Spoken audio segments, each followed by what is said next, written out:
And another episode of the Anxiety RX podcast. Welcome. I'm your host, Dr. Russell Kennedy, a physician and clinical neuroscientist who suffered from crippling anxiety for many, many years, as if you guys haven't heard that 1,000 times. But I never get tired of saying it, or maybe I do.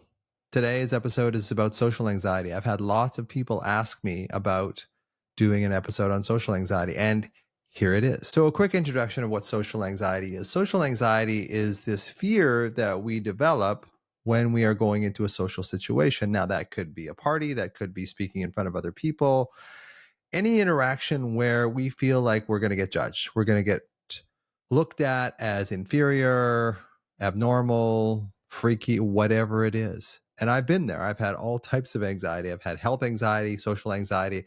I've had the gamut. I think it all comes from the exact same source, which is this alarm state that's in our body that our mind is trying to make sense of.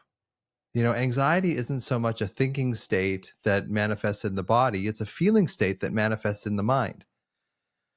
And our mind is our worst enemy in a lot of ways. So today's episode is really about understanding what social anxiety really is and how to understand it a little bit more. You know, it's not just fear of social situations, but it's really a fear of connection. It's a fear of being connected, and really is a fear of being connected with yourself, because you're the one that's judging you. Those other people in the social situation, no matter how awkward you are, their opinion of you doesn't matter as much as your opinion of yourself. And it's your opinion of yourself, your separation from yourself, that just makes social anxiety just so much more painful. So if we understand social anxiety is not so much what's happening out there with those other people as what's happening inside of you, and the alarm that gets triggered in your system, because anxiety, social anxiety is a fear of being rejected, excluded, not belonging, but it's mostly a fear of being rejected, excluded, and not belonging from yourself. You know, it's not so much a thinking issue, but this alarm state in your body, and your system perceives danger where there really isn't one. And we have this thing in our system called social engagement system. The social engagement system is eye contact, tone of voice, prosody of voice, which is the up and down lilting nature of voice, facial expressions, and body language. Now, those things come together to form what's called the social engagement system. Now, thousands of years ago, when we were running from a predator or getting involved with a war with another tribe, we didn't need to be social and connected when we were running away from a threat. So evolutionarily, we shut off that social engagement system when we're alarmed. Now, we're not living 60,000 years ago. We're living now, and that social engagement system is still getting shut off in the perception of threat. And that's what makes it so hard, is because we perceive that there's a threat. That creates more alarm in our system, which shuts off our social engagement system. And when our social engagement system isn't online, we can't interact with other people. So of course we're going to fear interacting with other people when our eye contact doesn't work, when our social engagement, when our voice is monotone, when we keep saying the same thing over and over again, when we're trying to be interested in someone else, when really we're just scared.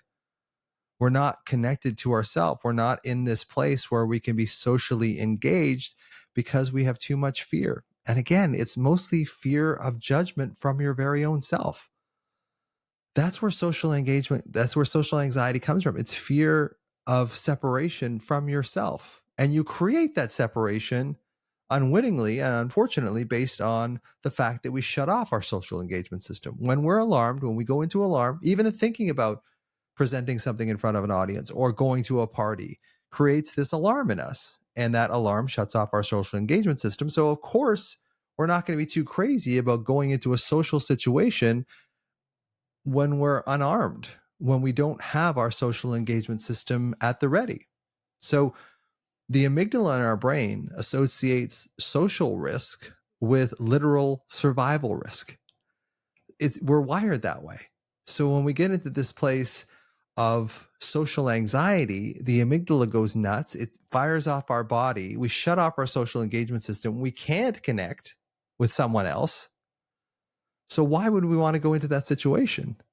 So what we do is avoid. which we get a reward from. So we learn, I won't feel this pain if I just avoid social situations. But of course, that separates you from other people, which also separates you from yourself. And it gets worse, and it just gets worse and worse and worse. Avoidance is one of the worst things for anxiety. And one of the things that I do notice with people who have a lot of social anxiety is they had conditional love or approval growing up. They were only loved, or they perceived they were only loved when they did something, when something was love worthy. And I notice it a lot with enmeshed, like parents who are enmeshed with you. If you experience neglect, bullying, overly critical parents, if there is always this sense that you are being watched, or something, you could do something wrong at any moment, or there is shame-based parenting. If your parents shamed you for not being what they wanted you to be, or any kind of social rejection early in life, makes you a sitting duck for social anxiety, because that inner child, that younger part of us, remembers this danger, and it reproduces this. All anxiety is separation anxiety, but it's also an age regression. We go back to the place where we felt that same pain. So if we're reproducing that pain in the idea of going into a social situation, we reproduce that alarm. That alarm shuts off our social engagement system, and we can't connect. And then we feel worse about ourselves because we can't connect. But it's not really our fault on a number of levels, because we've shut off the very system that we need to be able to connect with other people. So as I said, like public speaking, meeting new people, being in a group, speaking in meetings or in classrooms, being the center of attention, posting on social media, or here's one, receiving compliments or admiration or affection. How do you do that? How well do you accept compliments? I wrote this in my book. If someone says, "Hey, that's a really nice jacket," and you go, "Oh, I got it at a thrift store. It was only $5 or whatever," or do you say, "Thank you, I appreciate that"? How do you take compliments? Because how you take compliments is a good idea, or a good estimation of how well your social engagement system is actually working. If you're engaged, if you have eye contact, tone of voice, positive voice, body language, facial expression that is engaged, which we have with our closest people, usually, not always, but usually, then we feel comfortable in that situation. If we don't have that, which is normal, it's normal to be in a situation where at a party and you feel uncomfortable if you don't have a lot of friends around you, or you don't feel like you can connect with someone. Of course, you're going to feel uncomfortable. Of course, that's going to make the alarm worse. And when the alarm gets worse, you shut off the system even more. So you get into this vicious cycle of more alarm, less ability to connect, more alarm, less ability to connect, and it just cycles on itself. So if we look at the brain, the default mode network, it kind of kicks in when it feels this alarm in our body through this process called interoception. Interoception is the mind reading the body, and it's happening all the time.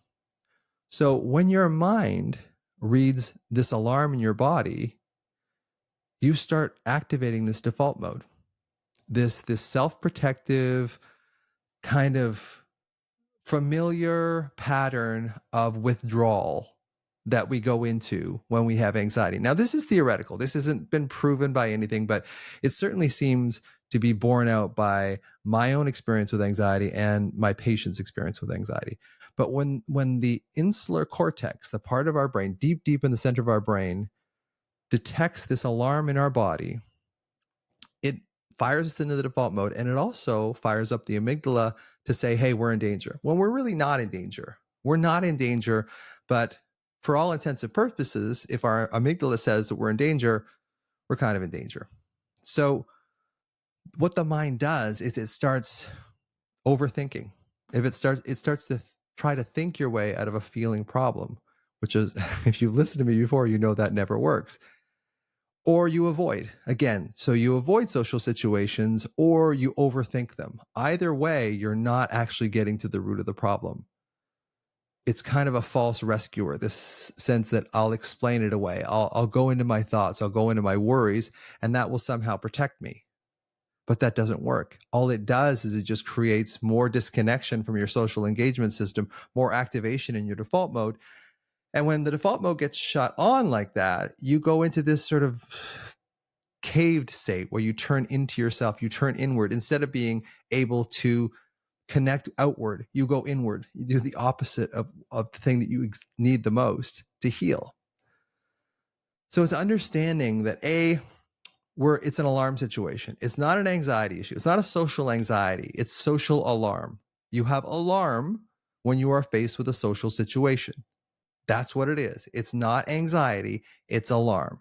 And it's really important to understand that this is a body reaction that is being reflected by your mind, but it's not in your mind. You're not going to fix it with your mind.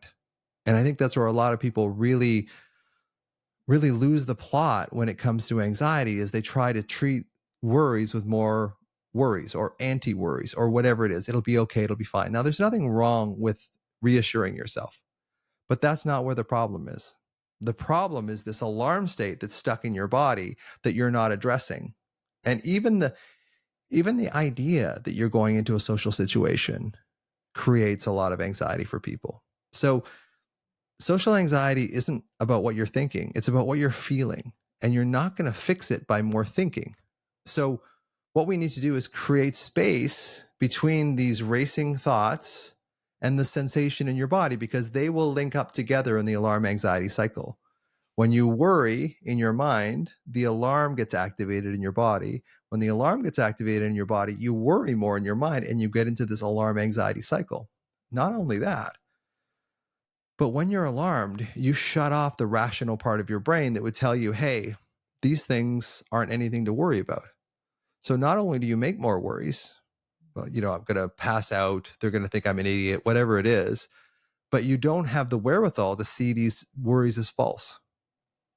So it's understanding that it's a body issue more than a mind issue. So when you're looking at going into a social situation, you have to calm your body first. You can reassure your mind too, but your body has to go first.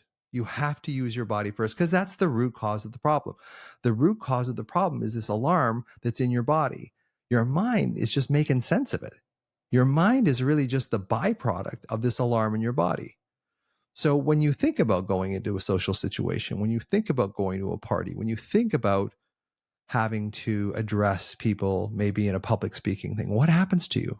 Is it a tightness in your throat? Is it like for me, it's in my solar plexus? Is it a sweating? Is it a nausea? Like, what is it exactly in your body that's creating this sense that you're not safe? And it's really, it's not today's version of you that's afraid of the interaction. It's the child in you. The child is afraid because they're going to reproduce the same alarm that they felt when they were disconnected before, for whatever reason. When you feel disconnected as a child, or abandoned or bullied or neglected as a child, you will create this alarm in your body. And when you're faced with a similar situation as an adult, your body will fire up the same way. All anxiety, bad anxiety, is an age regression. So we've regressed back to this time that we were bullied or abandoned or judged or didn't feel good enough on some level. We go back to that and we feel that same way in our body, and our mind just creates the same thoughts and worries now that it probably did back then. So again, social anxiety isn't about what's happening now. It's what happened back then. So stop rehearsing what you're going to say, obsessing over how you look. That's just the mind trying to avoid the feeling. Go into the feeling. How do I feel? How did I feel when I felt rejected, abandoned, bullied when I was younger? Find that in your body. Connect to that. Breathe into that. When you can connect with this younger version of you, and you can feel like you are connected to that younger version of you, social anxiety kind of disappears, because you're actually looking and understanding at the original part of the wound, the original place that the social anxiety started. So when you can reassure that younger version of you that you, as adult you, loves, accepts, connects with, has eye contact, has tone of voice, has prosody of voice, has body language, has facial expression. I know this sounds a bit weird. With the younger version of you, you can start treating social anxiety at its source, which is a child in you that doesn't feel safe. So you show the child that they're safe regardless of what other people respond to you. Now, I know that's easier said than done. But when you feel connected to yourself, you have so much more resilience to be able to handle anything else that happens in a social situation. And handling it in the moment is just self-touch. Touch over the place you have your alarm. Breathe in. Do a few rounds of the physiological sigh. Do 5 rounds. Do 10 rounds before you go into the party. I guarantee you'll feel better. Two quick sniffs in through your mouth, or through your nose, sorry. And then a long, slow exhale through pursed lips. And again.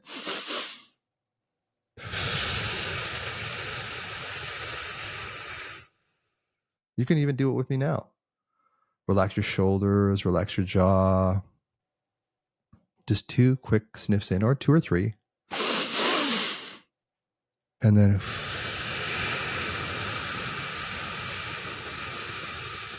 slow exhale out. Now, if you do 5 or 10 rounds of that before you go in, I guarantee you'll be better. And if things are still tense, then go into the bathroom. Connect with yourself again. Put your hand over your chest.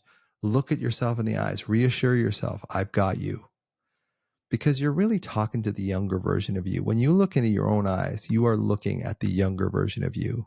And if you can be calm and grounded using your breath, using humming, the physiological sigh, deep breaths, whatever it is, if you can do that and connect with the younger version of you, then you're treating social anxiety at its source, because it's the child in you that has the social anxiety. It's not the adult. And the child controls our body. So when the child controls our body and creates this alarm, again, we shut off the social engagement system. We can't make eye contact. Our voice gets really monotone. Our face gets really flat. And our facial and our body language becomes very blunted. So we're telling other people in a way, hey, I can't connect with you. So that just creates this vicious cycle where they don't feel connected to you. You don't feel connected to them. So you can't really, you wind up just trying to chase your tail, trying to think your way into connection, which you can't do. You have to feel your way into connection. And you feel your way into connection by finding that child, putting your hand over it, breathing into it, do some physiological sigh. Reassure that child, go to a mirror, look at yourself, tell yourself you're doing okay. Breathe into the deepest parts of your lungs. When you learn how to breathe properly, it naturally slows your autonomic nervous system, and it naturally starts bringing that social engagement connection back to you. When your body is relaxed, your social engagement system naturally comes back online. So it's really important that you look at social anxiety as a feeling problem much more than a thinking one. You're not going to think your way out of social anxiety. So trying to positive think is not going to work. Try to avoid and try to create safety is not going to work. You have to go into your body. You have to treat the symptom directly, which is this alarm in your body. And the best way to do that in the short term, in the long term, it's to do MBRX program, my MBRX program, because that will teach you how to be safe in the long term. But in the short term, breath, very important. Connecting with yourself, just having a benevolent attitude towards yourself is so critical to bring that social engagement system back online. And the last thing that I'll tell you is it's really, well, more than I'll do more things, but it's really important to understand that it's not about them. It's about your younger self. It's about the child in you. It's not about your present day adult. You as an adult have the skills to be able to interact. You've done it before. You'll do it again. Social anxiety is a body-based memory of dissociation and disconnection. It's not who you really are. And you can heal not by changing what's out there, because that won't make a big difference. It'll help a little bit, but it's not going to make a big difference. The true root of the problem is this alarm that's stuck in your body, which is shutting off your social engagement system, which is making it really impossible for you to connect with other people. And this will be the last thing that I'll tell you in this one. Courage is so important. It's so important to go into social environments on the balls of your feet, not on your heels. It's so important to just adopt a courageous attitude. Adopt the fact that you're going to take this child by the hand and you're going to say, we're going to have courage and we're going to go do this. We're just going to go in, we're going to connect. Because when you take charge of this, the alarm drops and your social engagement comes back on. If you're in a situation where you're on your heels, oh, I don't know if this is going to happen. What's going to happen? What's this? What is this? What is this? Maybe we should run. As soon as you get into that, your social engagement system drops. But if you can engage faith and courage that you'll be fine, which you will be, ironically, if you adopt this faith and courage attitude, you'll be fine. You'll just go in there and you'll have faith and courage that everything will turn out okay. And it may not be perfect, but at least you're in charge. When you have faith and courage, you are in charge. When you go in there worried that something's going to happen, you're not in charge. Something else is in charge, and it's not you. So courage is so important, going in with a courageous attitude, but connecting with yourself, breathing, putting your hand on your chest, feeling yourself, connecting with yourself, and adding courage to that. Just telling yourself, I'm going to be courageous. I am going to go in there with faith and courage that I'm going to do this. And if you go in there on the balls of your feet, saying that you're going to do it and you're going to be good doing it, and you're going to go and ask somebody and connect with somebody, you're going to do so much better in social anxiety. And I said that was the last thing, but there's one more thing. When you are talking to someone, people love talking about themselves. So ask them, is there something you're really excited about right now? What's going on with you right now? How's your whatever season you're in? How's your summer going? How is summer for you? Ask people about themselves. Get them talking about themselves, because that will engage their social engagement system, which will engage your social engagement system, which will allow you to feel like you're connected, which is really what you want. That's really what it comes down to, because when you connect with other people, you connect with yourself. And when you connect with yourself, you connect with other people. So faith and courage, grounding yourself at the same time. That's how you overcome social anxiety. And I'll see you next time.